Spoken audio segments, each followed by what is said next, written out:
Welcome to today's Explainer. We are jumping right into a really fascinating visual concept today, one that's designed to represent what our source material calls the deep history conflict.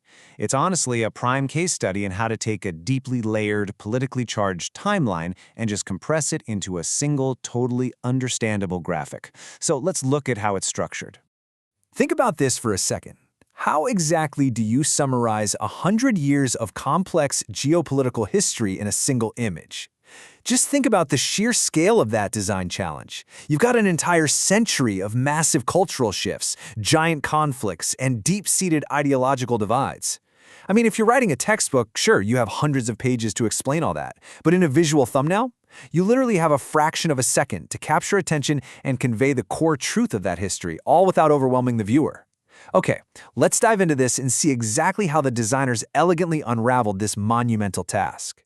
So to solve this, the concept actually relies on vexillology. And if you're not familiar, that's the study of flags and their deep historical symbolism. You know, when we're trying to learn efficiently, flags are just incredible tools because, well, they aren't just decorative pieces of cloth, right?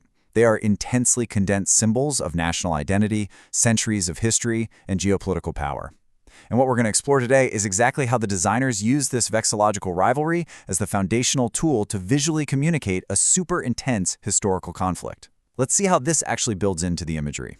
Notice how pitting these two distinct eras directly against one another creates this immediate friction. On one side, we have the old Qing dynasty dragon flag, and it's contrasting sharply with the modern Republic of China, or ROC flag. By positioning these highly symbolic flags right opposite each other, the design instantly establishes a stark historical rivalry. Without reading a single paragraph of text, it visually forces us to confront this profound historical shift from an ancient dynastic empire to a modern republic. It's just an incredibly efficient way to structure complex historical context right before our eyes. Now, relying on flags alone might feel, a little too academic or distant for a general audience. So the concept bridges the gap between abstract history and human emotion with a really dramatic overlay. It reads, "The Great Breakup." Just think about the power of that specific phrasing for a second. It takes this massively complex, multi-generational geopolitical event and completely reframes it using a relationship drama analogy. Suddenly, this isn't just some dry history lesson you have to memorize, it's a deeply relatable human story. Because, let's face it, everyone instinctively understands the pain, the division, and the lasting scars of a breakup.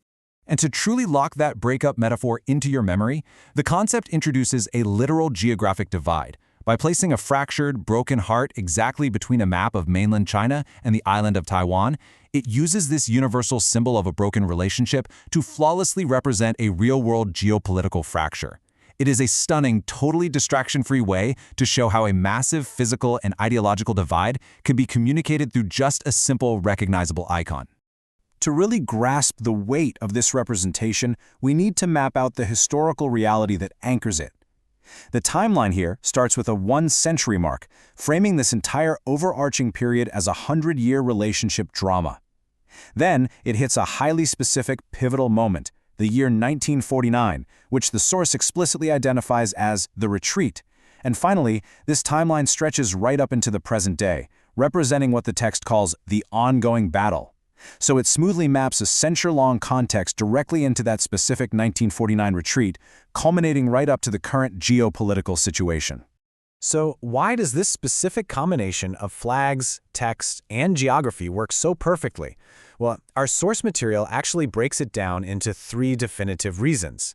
Number 1, it successfully frames complex vexillology and deep history as a relatable human story, making it instantly accessible. Number 2, it actively and clearly emphasizes the historical significance of the 1949 retreat. And number 3, and honestly, this is perhaps the most critical geopolitical element derived from our text, it explicitly highlights the ongoing battle over legitimacy between the ROC and the PRC. By utilizing the structured visuals of the flags, the maps, and that powerful breakup metaphor, the design surfaces this deep-seated battle for legitimacy without ever having to rely on overwhelming walls of text. Which brings us to a final lingering thought for today's explainer. How does framing history as a human story fundamentally change our perspective on geopolitical legitimacy? When we take a full century of incredibly deep history and purposefully distill it down to a great breakup, complete with a fractured heart, geographical divides, and rival flags, Does it make the abstract concept of political legitimacy easier for us to grasp? It certainly leaves us pondering the immense power of clear visual communication and how carefully chosen symbols can capture the really intense nuances of historical conflict. Thank you so much for joining me to unpack this fascinating design. I really hope this structured journey leaves you wanting to look a little closer at the powerful visual stories we encounter every single day.